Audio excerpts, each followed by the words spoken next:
Splurgies and splurgers, welcome back to another one of our semi-splurges. I'm your host, Tom Humphrey, and I'm joined by the master splurger, Matthew Dobson. Thank you for joining me. This week, we're going to be talking about the absolute U-turn of what came out earlier this week.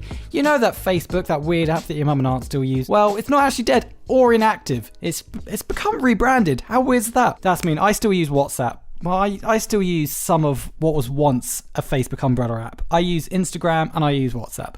If I could afford, I'd also have an Oculus, because Oculus is freaking sweet. But the actual birthplace of this conglomerate Facebook app, I do not use. Anyway, we can't call it Facebook anymore because the robot lizard king Mark Zuckerberg has rebranded Facebook as something called Meta. And all the apps in the once Facebook family have now become part of the Metaverse. Matt, before we go any further, what are your thoughts on the name Meta and the collective noun, the Metaverse? Well, Tom, hi Splurgers.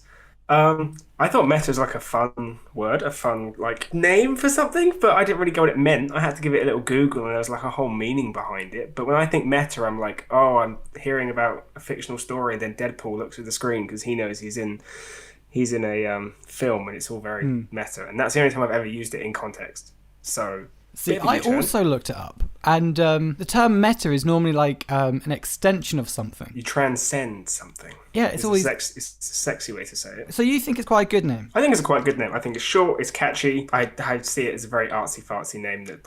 I hate it. You hate it? Okay. I hate Strong it. opinions. I actively hate it because. Why? It doesn't sell what it is. It doesn't need to. It's a parent company. So is Facebook still going to be called Facebook?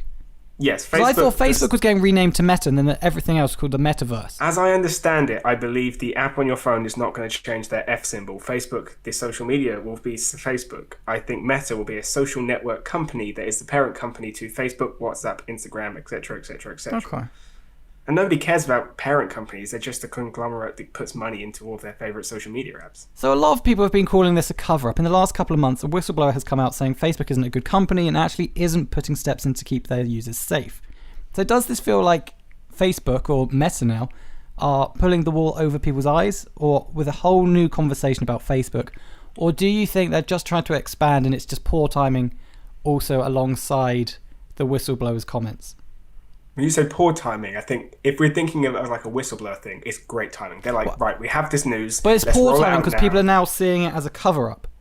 Definitely, but we're also doing a podcast about Metaverse and not a podcast about issues with Facebook and their security. The idea is there is like no news is bad news, that sort of thing. If Facebook are in the headlines, let's roll out brand new good headlines and excite everybody else, and people will start doing their podcasts on this topic and not the previous whistleblower topic. Is how I think it's been a happy coincidence they've had something big to roll out. So you don't think they've rolled this out earlier or anything because of the whistleblower? They haven't tried to use this as a cover-up, you don't think?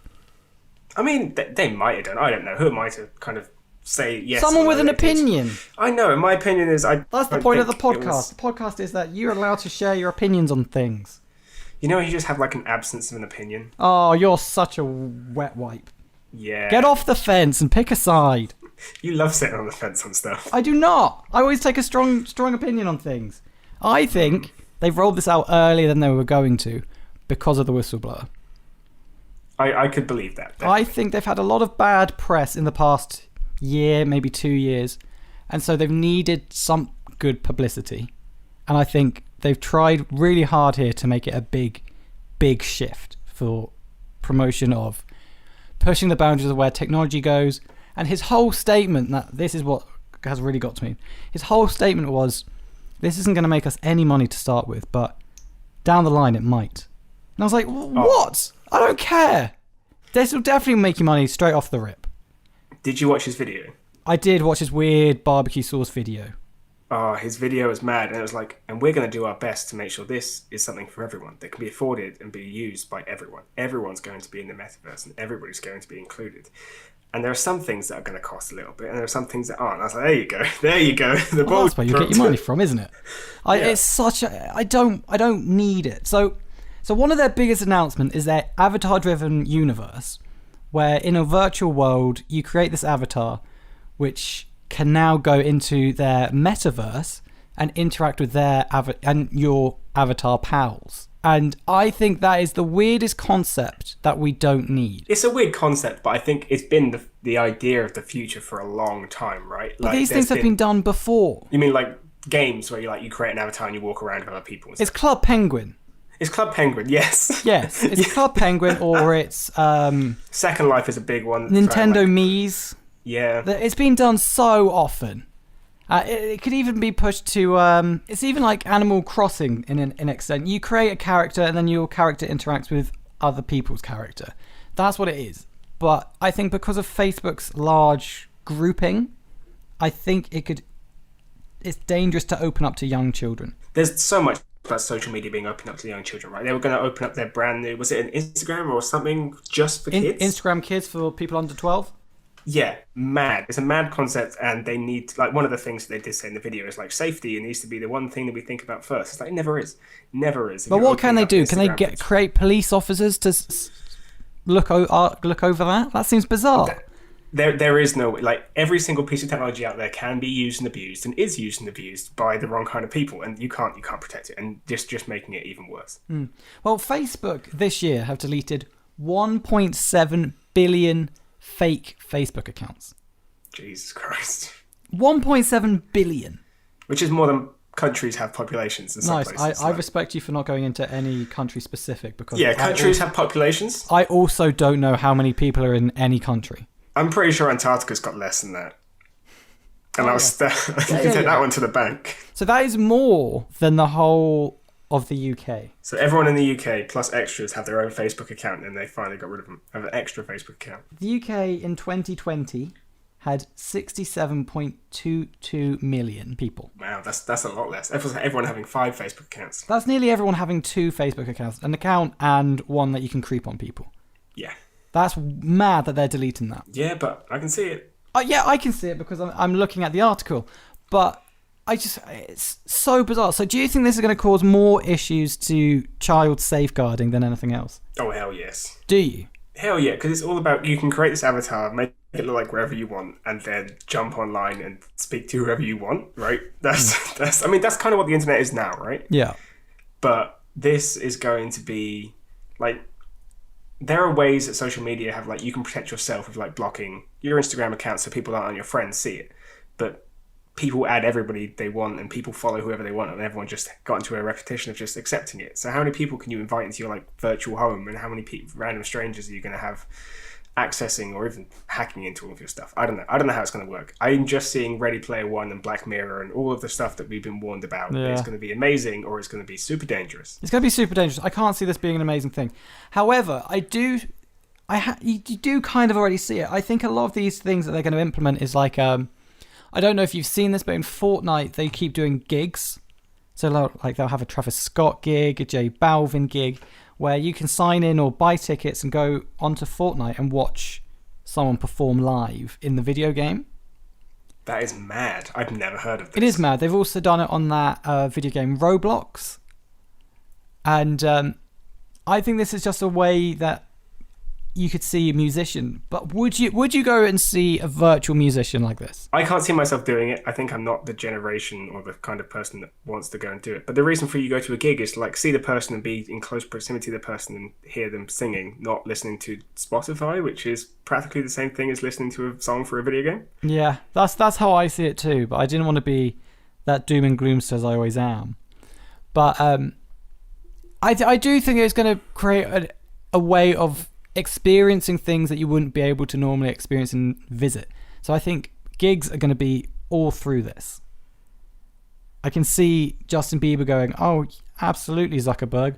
I'll take your millions to perform on this app." So bouncing off of that, do you think it's inevitable? What? The metaverse and everybody sometime in their life being on it. Like, we all start with, like, contactless being an idea, and we're like, no, that's way too dangerous. And then all of a sudden, the convenience of it, everyone has it. Do you think, like Facebook, everyone is going to be part of it? Despite everyone being a little bit, like, conscious beforehand, everything will be on it. Companies, transactions, your workplace will be on it, which is how they're trying to sell it as well. That everybody will have a metaverse account, and it's inevitable. And no matter what we say now, we'll be laughing at ourselves in 4 years because we're on it. I think everyone will have a multiverse, a metaverse. Sorry, so I'm thinking of Spider-Man. A metaverse account. I don't think you'll be doing work on it. You don't think it's going to be... Because that's what they're selling it as, right? I think Zoom is probably one of the perfect setups. I don't think I need to be virtually in that seat. I think if you can see my face in reality, I think that sells a lot more than my little avatar sitting there. I can see that. I don't think workplaces are gonna see that. I think they'll see it as a gimmick, and you might have 1 or 2 meetings ever on the metaverse, but I don't think you will do that frequently. It's because like Facebook have video calls. Yes. How many work video calls are you having through Facebook? Absolutely none. It doesn't make sense to do video calls through Facebook because that's not where you and your colleagues connect. You and your colleagues connect on LinkedIn or through email or even potentially texts. But you wouldn't have a meeting with someone that you work with on an Instagram live chat room or a Twitter room or a Facebook group call, because that's where you spend time with your friends and not your work colleagues. Work colleagues can blend into friends, but you wouldn't have like your boss on your Instagram unless you're very close to them. I do think there's a very definitive split between social media being a tool for work and a tool for fun and friendship and engagement.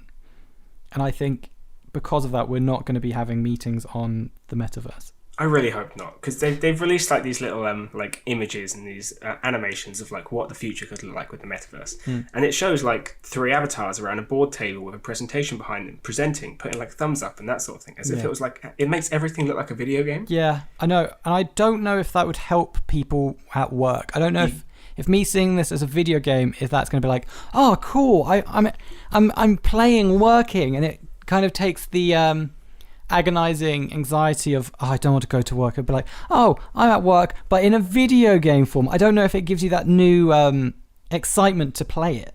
Yeah, you wouldn't be able to take it seriously. Investors in a board meeting wouldn't be able to take it seriously. It's mad. Yeah, so I really don't think the metaverse will take off in that sense. I think kids are going to enjoy it. I think it's a gimmick for getting kids onto Facebook. Okay, but this is my thing about it being inevitable. Once kids enjoy it, is there an age kids grow out of it, or does it grow up to be the life that kids lead now? How much do you use Facebook now? The actual app, not the messenger. Rarely. Exactly. I know exactly where you're going. But that's rarely. I've grown out of it. That's what we used to use it for. And it's because something else came along and did it better. Yeah, but I think I'm using social media less now as I'm growing up. It's not like I think you grow out of the phase of social media.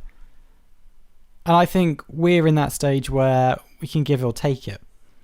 And I think what they need to do is latch onto a younger audience, and that's what they're doing. They're creating avatars where, oh my god, I can see Polly in a cartoon version. Polly can meet me in a cartoon version, and we can go and see Steph down the road, and it'll be all fun because we'll be interacting in these weird little headsets. But I don't want to do that. No, if I want to see Polly, I'll message Polly, be like, hey, should we go out in real life? And she'll be like, yes, or she'll be like, no. And if she says no, I'm not going to then go, what about the metaverse? Because that's weirder. Right? I completely agree. Weirdly enough, though, as much as we can all see it being the next fun Sims game, interactive Sims for kids, it's being pushed at adults and businesses. It's being pushed as this big corporate future. Of course, because that's where money is, isn't it? And it's where like COVID and everything is. Everyone's on Zoom, so everyone can see it as a smaller jump now than it ever was before. Between, I'm sat in my office and I'm going to go sit in my home and my comfy chair and my joggers and speak to my colleagues looking like a cartoon. Yeah, it's so bizarre. It is so bizarre. But do you think we're now moving into more of a world of virtual reality? Yes, definitely. Because Facebook is one of the leading social medias. As much as you don't want to say it, it's one of the leading social medias because it also owns WhatsApp and Instagram and Oculus and many other things. Do you think we're steps closer to living in a 100% online world? Within our lifetime, yes. Really, within our lifetime? So you think within our lifetime, within the next 60 years? Yes. I don't have high expectations for us living past 85. I think we'll actually we'll hate it. As 85-year-old men, I think we'll absolutely hate it. But I think within our lifetime, it will be because technology moves so quickly, and the faster it moves, the faster the next step moves. I can see it being within our lifetime. I think this is going to flop. I think the metaverse is going to flop.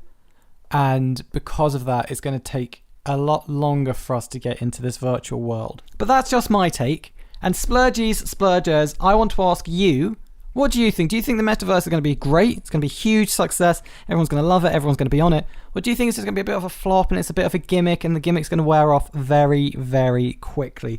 Tell us on our social medias at We Are Audiobox. That's on Instagram and on Twitter. It's the exact same. We're not on Facebook. Sorry, Zuck. But we are on Instagram, so I guess he still wins. 1-0 him. Go and follow us. Go say hi. We're glad that you really enjoyed the first episode of Semi Splurge. That's why we created the second one. So, hey, thank you for joining us. We'll be back next week with a full episode of Urge to Splurge. Do tune into that. And we'll be back in 2 weeks for Semi Splurge or next week for Urge to Splurge. Thank you very much for joining us, everyone. Thank you, Matt, for joining me. Thank you. Oh, it's always my pleasure. And we'll see you later. We have a semi, and now you do too.